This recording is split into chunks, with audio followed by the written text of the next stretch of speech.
Ey Abbas, ey балакай, Алланын акысын сакта, ошондо Алла Таала сени сактайт.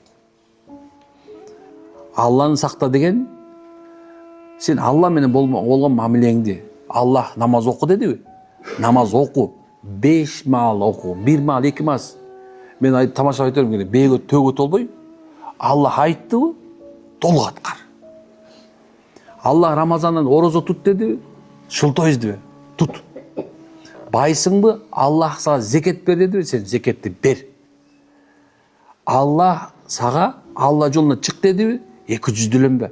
Чык. Алланын өкүмү да турабы? Алла мени сакта деген, Алла сени сактайт дегени, сен Алланын динине такыбачылык кылгын, Алланын колдоосу сени менен дайыма болот.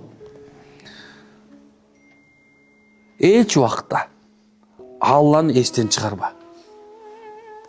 Эч качан Алланы эстен чыгарба.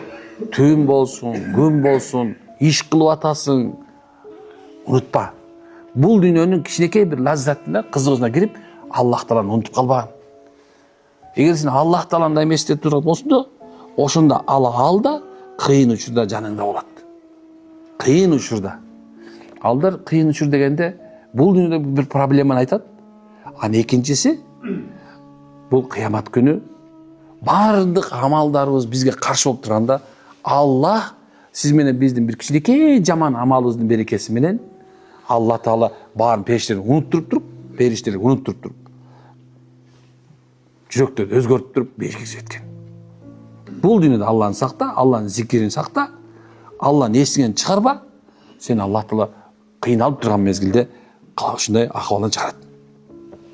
Тилегиң болсо Алладан гана сура. Алладан башка үмүт кылбай эле кой.